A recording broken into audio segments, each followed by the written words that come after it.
Welcome to the NCO Journal Podcast. This is a podcast where we discuss published articles with authors and provide a forum for the open exchange of ideas, information, and solutions. I'm your host, Staff Sergeant Brandon Cox, Senior Editor of the NCO Journal. With us is Chago Zapata, Managing Editor of the NCO Journal, and special guest, Sergeant Major Lisa Walker, an instructor in the Department of Army Operations at the Sergeant Major's Academy. Today we discuss the article, The ACFT, Soldiers Over Scores, with Master Sergeant Jason G. Pickett, a student at the Sergeant Major's Academy. Before we kick things off, Master Sergeant, could you please tell us a bit about yourself? Yes, good morning. So my name is Master Sergeant Jason Pickett. I was born in Eunice, Louisiana. I'm currently married. My wife is also in the military. She's a career counselor as well. Been in the Army since 2001. Originally came in as a pharmacy technician. Then I reclassed to be a career counselor in June 2013, and currently here at the Sergeant's Major Academy. Had a lot of great assignments along the way, and so I'm glad to be here, and I appreciate the opportunity to speak about the article. And Sergeant Major Lisa Walker, can you please tell us a bit about yourself? Sure. My name is Sergeant Major Lisa Walker. I'm a 68 Zulu. I teach Army operations here at the Sergeant Major's Academy. I'm married. My husband recently retired. We are living here in El Paso and plan to move to Las Vegas. One of the neat things about this assignment is we get to work with the NCO Journal and review distinguished articles. So I'm happy to be here talking about this particular article and author.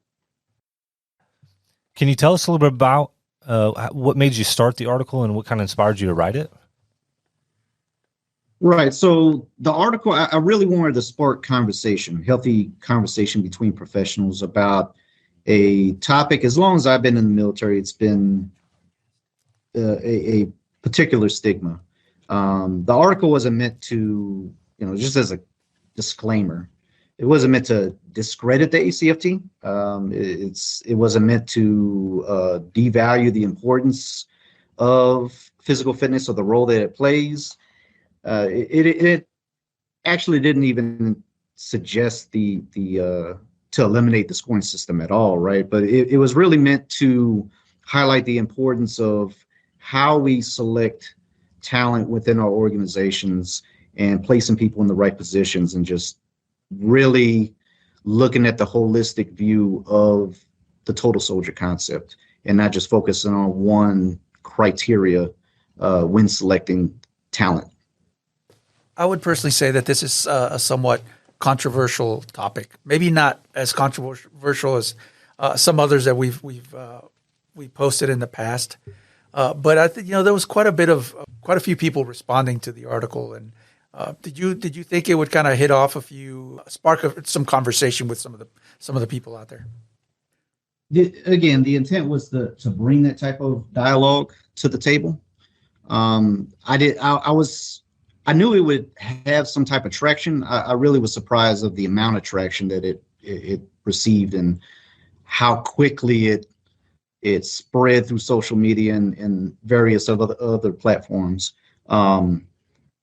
I knew it would probably spark some controversy, and I think it absolutely did. And to an extent, I think it kind of brings validity. When you read some of those comments, it brings validity to the stigma of how individuals with average PT scores are not looked as favorable for promotions or leadership positions, as opposed to those with higher PT scores. But definitely, I think it's good to have these type of conversations, especially as professionals, to really take a divergent opinion and just have a conversation with it. So while I was surprised, I'm kind of glad that it had that type of reaction. One of the things you said to Master Sergeant was that it's an ethical dilemma. How is this prioritizing physical fitness over leadership qualities? Why would you characterize that as an ethical dilemma? reason why I consider it an ethical dilemma, especially nowadays, like right now we do have an accessions issue, right? And when you look at the holistic view of what we evaluate leadership on, there's a lot of matrix that goes into that, especially when you look at the Army leadership requirements model. A lot of elements that go into what makes a good leader.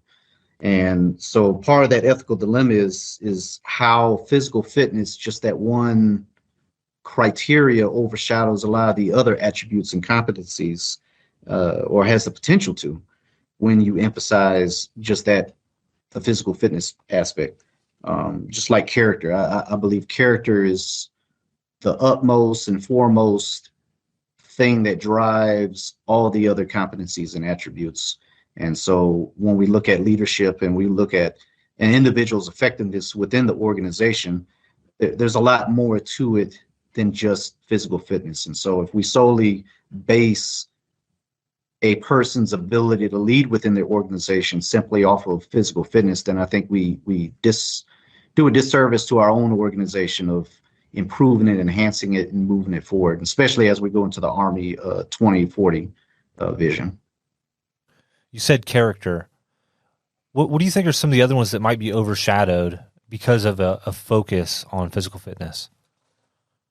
Well, some of those other ones definitely leads, and then intellect as well. And so when it comes to leads, what does that encompass? And so within leads, it's extending influence, it's building trust, and all that requires knowing the individuals within your organization, be able to build those relationships as well, be able to sustain and create and forge those. And definitely at an organizational level leadership position and higher, strategic level leadership, it requires the ability to execute those things and build those relationships to be successful, especially when we talk about intellect, like just interpersonal tact, having that emotional intelligence to be able to convey that message, the commander's intent, and to operate and enhance your organization. You have to have those ingredients. Otherwise, you as a sergeant major, you are ineffective, or you can be ineffective. And so I think overemphasizing the physical fitness aspect has a high propensity to overshadow those things in which is going to make you successful within those positions. My question to you, Sergeant Major Walker, is when you read this article, I'm not going to ask you specifically about what his points are. I'd like to know, why was this a distinguished article? What was the thought-provoking aspect of it that made the Sergeant Major Academy choose it as something that was unique, that stands out, and then forwarded on to us to publish in the NCO Journal? Sure. Well, first, I want to talk a little bit about our process for the distinguished articles. There's a select few instructors who work and read through articles, and they have to meet a high academic criteria first. So for Master Sergeant Pickett's paper, first and foremost, it was very well written, and the research that he used and how he used the research really supported his ideas. So that's kind of off the top, is that it was well written and well supported. And then secondly, we got to recognize the importance of diverse viewpoints within our ranks. And typically the less popular ones can offer the most challenging yet best insights. So that was really his. It was a very diverse viewpoint, and very well written and very well researched. Yeah, and I think this article, it has a great idea, a great recommendation, with some solid topic points for that. I wonder if Sergeant Major Walker, if do you have an opinion on this issue? I mean, I agree with the majority of the points provided. I think for most senior leaders, if you've been in the Army, you have probably seen an overemphasis on ACFT scores, specifically in the senior promotions and assignments area. A lot of personnel don't want to get on permanent profiles because of the stigma that provides. And that's not written. We're not going to see that anywhere written, but that is definitely a stigma. And I think the points that Master Sergeant Pickett brings up with his research highlights that stigma for senior leaders, how that's prioritized. And I think, at least for me, and in that senior area, I think we've seen this a lot throughout our career field. So I do agree with some of the points that were provided. Yeah, I could absolutely see that being an issue. I mean, if you're going for a senior enlisted position or even a commander, you're not going to want to tell the doc, that you're hurt or injured. You don't want to be on a temporary because you're getting ready to go to a board proceeding. Like, I can see that being a problem. How do you think we get after that? Or I think exploring how we as leaders can balance the significance of fitness with other leadership competencies, right? And that's really what the paper got after is looking at it in an ethical lens, or looking at it in a different way. How do we foster these new perspectives for that forward progression? And so I think the first part of it is what we're doing here is having a discussion about it to try to understand the balance of that ACFT score with the other leadership competencies. So I'll throw this back over to the Master Sergeant. What do you think are some of the ways or criteria that need to be, I guess, used more than if, let's say that we don't use the ACFT score, we just say a pass or fail. So are there going to be some other touch points that we have to go through to get a good idea of what that soldier looks like on paper? So in my opinion, I think that's when it's going to force senior leaders to really look at all those other attributes and competencies and be able to use their experience and delineate who is going to be a good fit for the next level of leadership, right? And I keep going back to character. I do feel it's an important attribute of a leader that feeds into a lot of those other attributes and competencies. But again, I think it really depends on what level of leadership we're talking about, because some of the skills that you use at a direct level are not necessarily going to correlate to success at the organizational level or organizational level to the strategic level. And so it really falls back on the onus of the evaluation board members to understand what is required at that level and to be able to read and discern those individuals' NCOERs and figure out who's the best fit, and not just solely relying on one criteria. Can you, Master, can you give us an example, like a real world example? So I can't think of a specific individual per se, but I will say, kind of like I was saying in the beginning, it's always been a stigma as long as I've been in the military, and when I've been looked at for Sergeant First Class, for Master Sergeant, and so forth, have mentors look at my records, that is a point of conversation. And me myself have been hesitant to even put myself in a situation where I could get a permanent profile. And for the record, I don't have a permanent profile, right? I take all the events pretty healthy, right? So when I did write the paper, it was not in a lens or any type of biases. But going back to your question, it has always been a point of conversation. I have seen leaders that necessarily were on profile or did not, and they weren't as successful. Well, they did not progress like you would think. That is interesting that you bring that up, and I actually didn't know this until I read your article, that people on permanent profile, I knew that they only get 60%, but I never even thought about that as like going to get looked at for sergeant major or whatnot. That score would somehow determine, is that how that it's done? That is, and another point to highlighting that is, it goes back to disadvantaging certain individuals simply based on, numerically they would not be able to overcome that. And especially when you look at incentives out there, for the 540, then now you're exempt from height and weight. Well, as an example in the paper, if you have two permanent, or there's two events that you're excluded from, or where you take an alternate event, numerically, you can't take advantage of that policy. And so how does that affect those individuals? And so I think that's definitely one, is again, and this is the same case as it was with the APFT. So I definitely think that's one area that could be really looked at to improve. But yeah, I mean, it's definitely, as long as I can remember, it's been a point of discussion. So I think that there is one thing I kind of wanted to bring up, and I think a lot of people in the comments section kind of did too.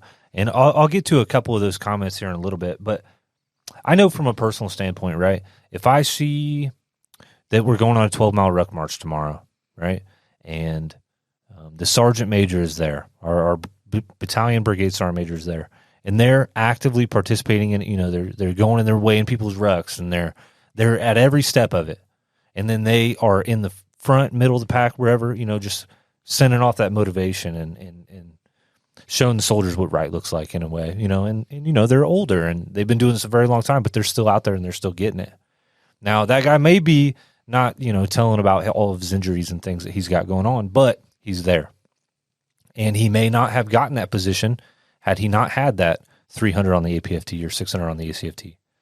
But I think that is something, at least from a young soldier standpoint, is something that is a good example to be shown. Do you agree? So definitely fitness is, presence rather. Presence is definitely important. And I believe that's where you're going with that particular question. Now, I would say with that example, I mean, we can look at that, and then we can look at the impacts too of, how long has that particular individual been concealing, I guess, or belaboring to go seek medical help, right? And over the years, that compounding, and aggravating a potential injury. And so I think the impacts still, while, presence is definitely for a sergeant major or any leader at any level is important.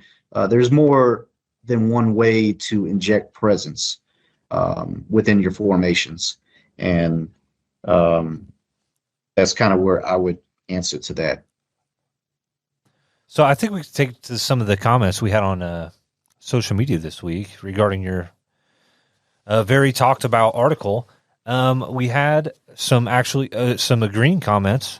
One was from James Crosby, and he said that while being physically fit is important, I'd rather have a soldier who is incredibly competent at their job or profession than someone who can max an ACFT. What do you say to that? No, and I agree, and I think it goes back to the premise of what the article is really talking about.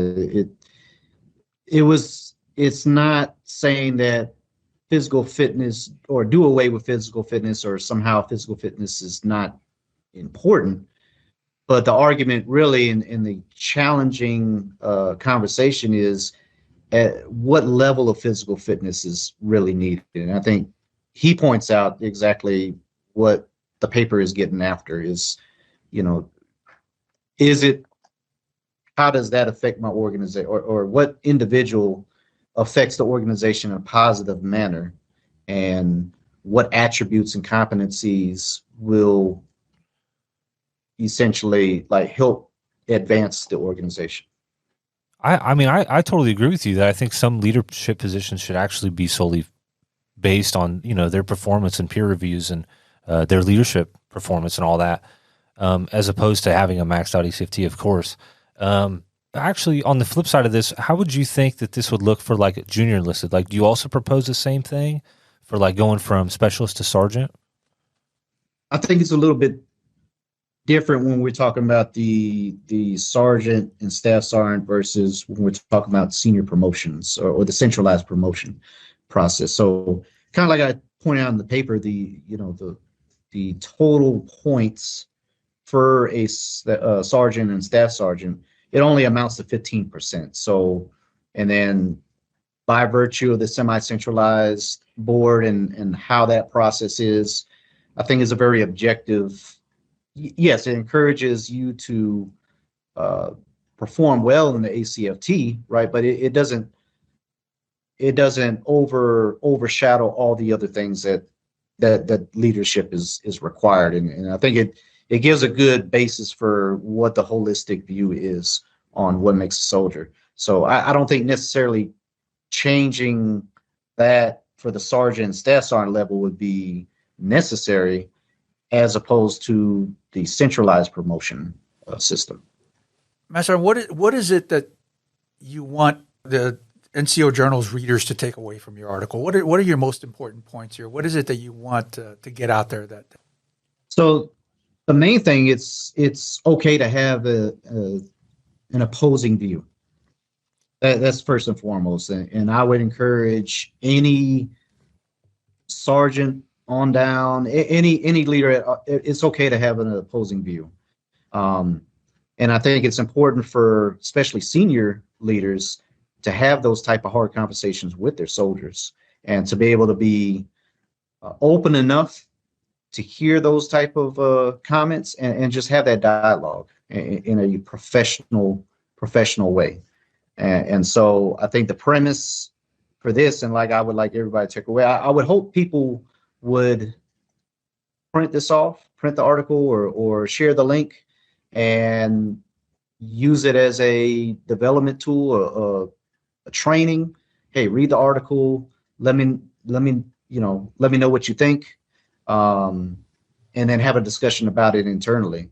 I would also encourage, go to some of those resources in there. The RAND report is a really robust document that has a lot of information, a lot of data in it. And so I would encourage, have an open mind, read those things, and then reevaluate your opinion coming out of it, and then see how that shapes. So I think sharing and dialogue is really the important takeaway from this.